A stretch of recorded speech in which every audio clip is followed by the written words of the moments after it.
science student inquiring about English courses at a university language centre. You now have 30 seconds to read questions 1 to 7.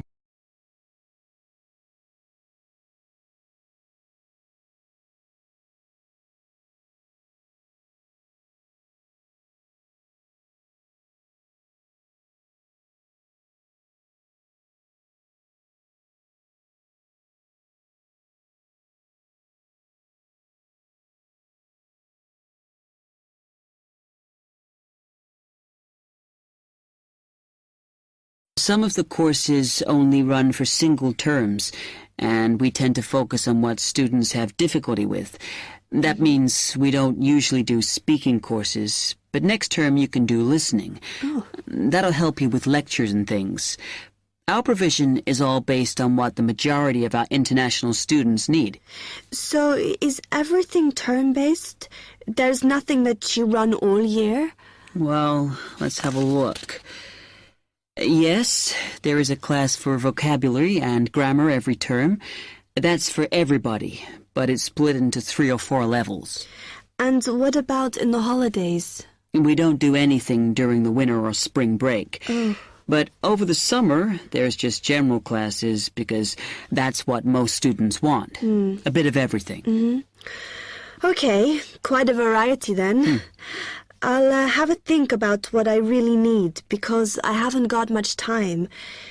Do you have about 20 students in each class, the same as our science seminars? We try to keep it at about 12 and certainly not more than 15. It's important for language classes. They're very different from your normal courses. Right. And how much are the classes? The rate varies depending on how many hours you attend, but you shouldn't have to pay. Usually, the department will fund you and even sort out which classes you need. Brilliant. It would be quite useful for me to have a certificate to take back to my country. Do you put us in for exams? Yes, but we don't like them to clash with your main course exams in June, so we run them in May. Oh. That leaves you time for revision. Do I have to sign up for something now? I'm not quite sure what I want. Classes haven't quite started yet, so you've got time to decide what you do. All we insist is that you sign up before week 5. That gives you about 3 weeks to decide. Okay. Read questions 8 to 10.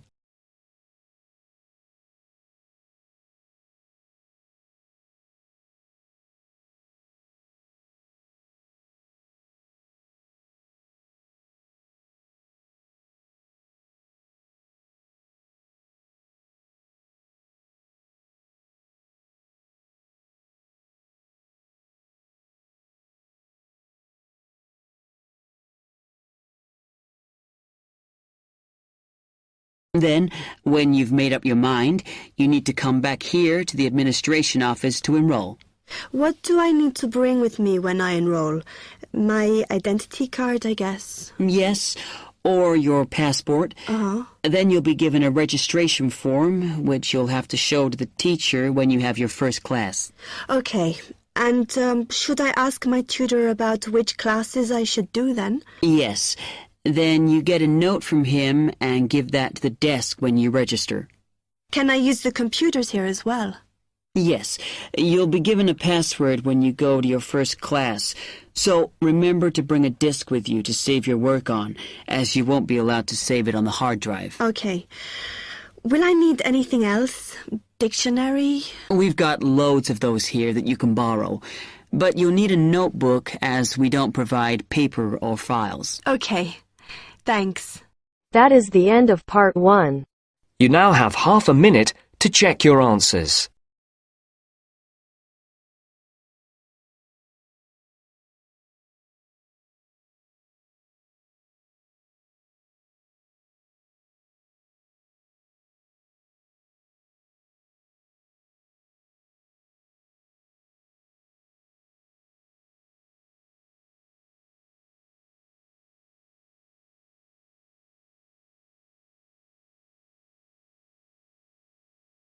Now turns to part 2. Part 2. you will hear a man giving some information about transport in London. You now have 30 seconds to read questions 11 to 15.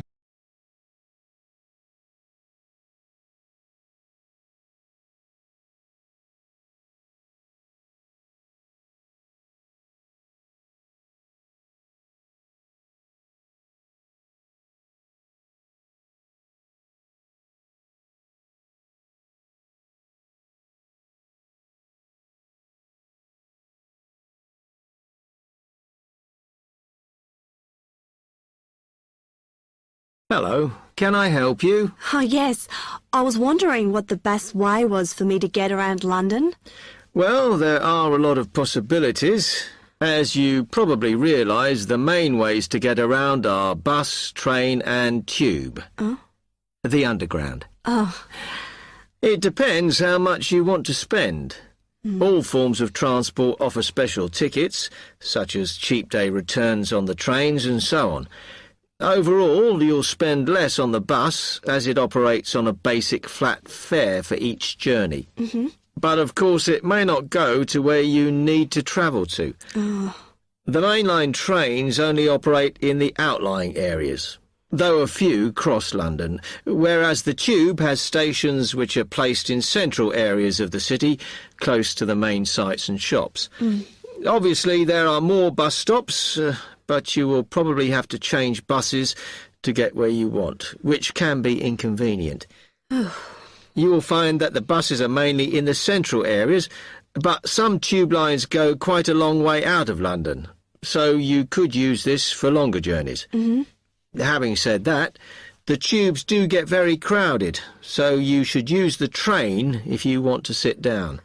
It does depend where you're travelling to.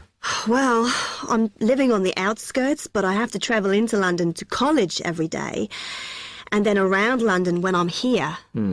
OK, so time is going to be an issue for you. The tube should be fast crossing London, but quite honestly, there are so many delays that it's not very efficient. Again, the train has fewer stops, so is probably your quickest option to get to and from college.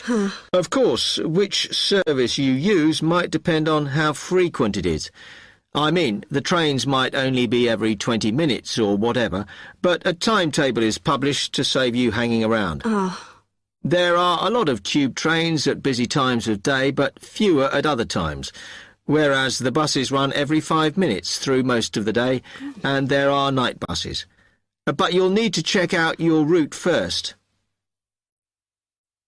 You now have 30 seconds to read questions 16 to 20.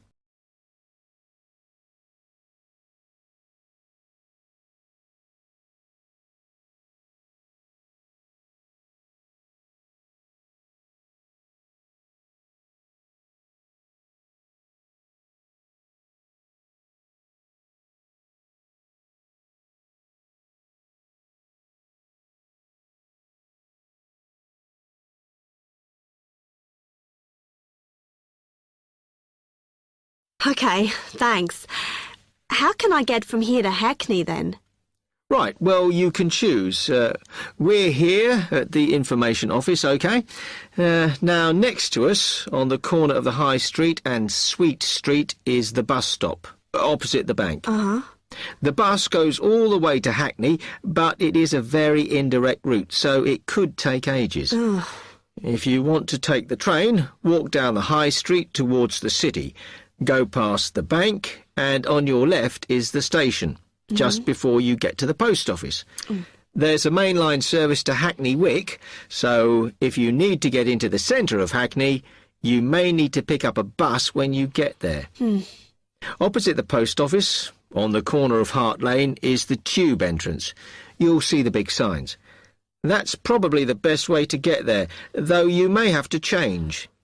It's probably best if you go and get a travel card first. To get to the ticket office, you go out of here onto the High Street. Then turn into South Street, and the ticket office is on your right opposite the cinema. Of course, you may decide it's quicker to take a taxi. But it's a long way, so I think it'll be very expensive. If you do want to get a cab, then the rank is outside here, just opposite the office. That is the end of part 2. You now have half a minute to check your answers.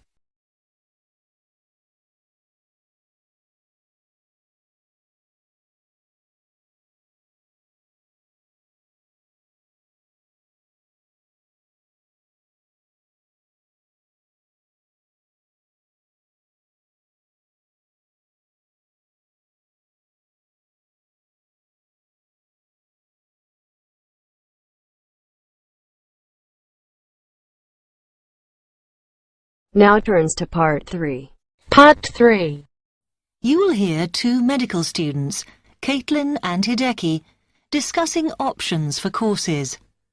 You now have 15 seconds to read questions 21 to 23.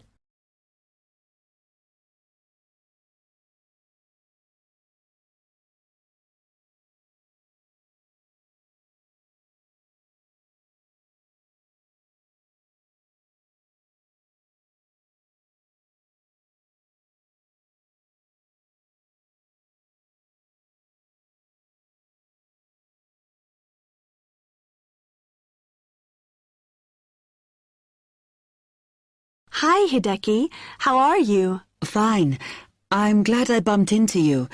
Have you got 5 minutes to sit down and discuss our extra course options for next term? Yeah, sure. You mean the support courses for our modules? Yes. We've got 3 choices, and I'm not sure which would be best for us to do. Let's have a look. Yeah, we could do science and ethics. Sounds quite interesting. Yes, but I think we should be thinking what we get out of each course. So, science and ethics, there's a lot of reading and research to do. And I don't think it comes up in the exams, does it? I'm not sure. Oh, I see we have to do assignments and we get our score from that. But what it would do is to force us to get better at doing essays and reports. You know, organizing them and using the right kind of language. Might be worthwhile. Yeah, you're right. An alternative is the pharmacology prelim course. Oh. I think it's in case we want to go on to transfer to pharmacology at the end of the year, because lots of students do. So it depends what we want to do in the future. But apparently, they send you off to find out about various companies and the differences between their products. It would give you lots of practice in investigative studies and analysis. I think I'd quite enjoy that. Yes, I see your point. Then the other option is reporting test results. Sounds a bit boring. Not sure why they have a separate course just for that. Well, I could certainly do with some help in that. Because if you go out into industry, that's what you'll spend most of your time doing. So it's got a very practical application. I think I'm going to go for pharmacology. Me too. You now have 30 seconds to read questions 24 to 30.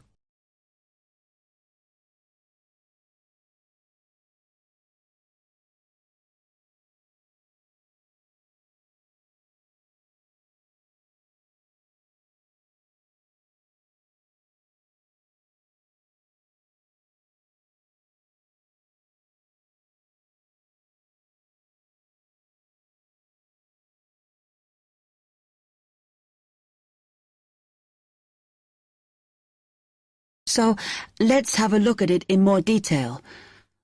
Oh, goodness. If we do pharmacology, then we have to do a supplementary maths course. Oh no, that's not fair. Mind you, I think I need it. Does that mean we have twice as many lectures? No, this maths is only a short course. The chemistry department are responsible, and they do it in the 3rd term. So we've got all next term to settle into the pharmacology bit. I find the tutor makes a real difference. Some of them make chemistry so easy, and some of them I can't understand at all. Like that one we had from Oxford University? Oh, Mind you, the one on this course should make sense because he's a lecturer who's coming in for a few weeks from industry. So at least it'll be linked to the real world. yeah. The project we have to do on this pharmacology course is huge, and it doesn't give us much time. We have to make a decision about what we want to do on the project as soon as we start in January, and then hand in our plans before the end of the month. Doesn't give us much time to sort out what's possible or not. I mean, doesn't the scale of our project depend on what resources we can have? Like what equipment we can use? I suppose so, though I think there's plenty available. For example, it says that if we need to do any experiments, then we can use all the equipment in the new lab, as long as we book it. Oh, okay. It's slowly beginning to take shape for me. I think it'll be a good course. I'm just worried that I get enough support to do it. I think you'll be okay. And the tutors are always available if you get stuck. Actually, it says that if you're not sure, then in December, they'll be running 1 or 2 additional seminars. So I might go to those. Actually, what's quite interesting is that at the end of the course, when our project is completed, then we have to do a presentation on it. Oh. I think that's quite good practice. A bit scary, though. Well, it shouldn't be too bad, as they say that we can do it in pairs. Spread the load, as it were. Good. I have done presentations before, but I'm always very nervous. And is the presentation what we're assessed on, then? Let me look. It says that we have an interview and we get a mark for the whole course depending on how well we do in that. Oh, right. Okay. That is the end of part 3. You now have half a minute to check your answers.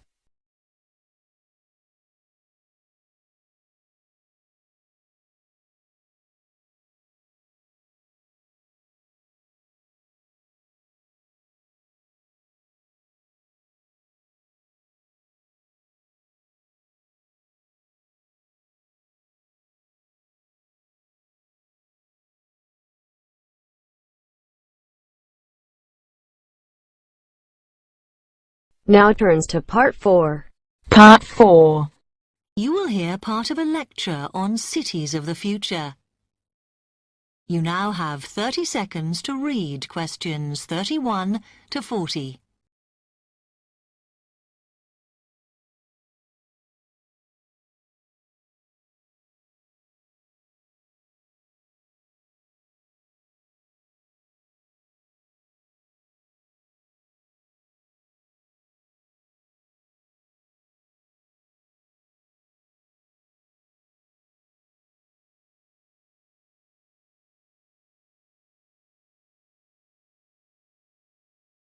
Okay, we've been looking at how societies will develop in the future and at the increase in the size of cities. So I want to talk to you today about the key considerations in these cities of the future. There are 3 key elements I want to look at, and these are the new features they will have, issues of size, and the main problems to be considered. First of all, individual transportation will be a big factor in these new megacities as public transport becomes unmanageable.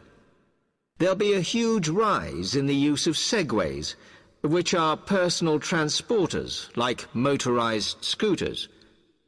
As a result, and partly also to reduce pollution, roads will be altered so that they are narrower and will take up less of a city's space than they do currently. Naturally, this is a major change to the infrastructure, and something that may hinder it is the huge amount of investment it will require. The next thing is, what is going to happen to the commercial areas? We do not want these to become even larger concrete jungles than they are at present, so we have to look at design. And current designs for city development include building gardens on the roofs of these buildings to make a more pleasant environment for workers. And you may think that these areas will expand to cope with increased commercial activity. In fact, the prediction is that they will cover 1/5 of the area that they do at present as we build upwards. The exception to this is shopping centres, which we predict will expand with more and more temperature-controlled malls. What may cause difficulties is that the superstores will be confined to the outer edges of the city, as they will be too big to fit into the new malls. Then, of course, there are the residential areas, and these will undergo their own changes.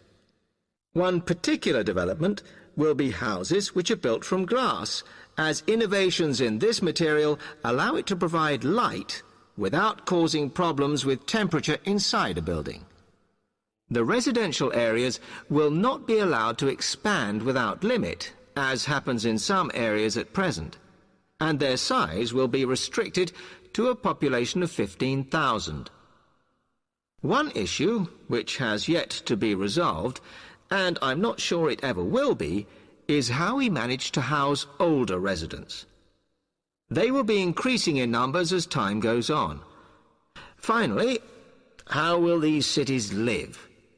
We know we have limited energy sources, so what will we do? Well, something currently in development, which will be a feature, is that waste is going to become an energy source. For example, to provide gas in homes. Also, as new technology and systems are developed, we will find that energy plants will become smaller. Another energy source we could use, but one which raises issues of having enough space and too much noise, is wind farms. Because of the problems, I'm not convinced these will be the grand solution to our energy problems that we thought they were going to be. Now, moving on to looking at the social aspect of cities, we need to look at housing and how people will live. Cities currently have flats in the centre, populated by single people and wealthier residents, and families tend to move to the outskirts. In the future, the centre of cities will see a dramatic change. We will see many more examples of cooperative buildings. This is where people join together to form a company that owns the building they live in. And despite continuing shortages, there will also be a rise in the provision of retirement homes in city centres, so that the elderly can have easy access to hospitals and shops. Recently, we have seen a levelling off in the growth of private housing, and I think that will not change. But we are likely to see more social housing, as far fewer people will be able to afford to own their own homes. Okay, now, if anybody has any... That is the end of part 4. You now have half a minute to check your answers.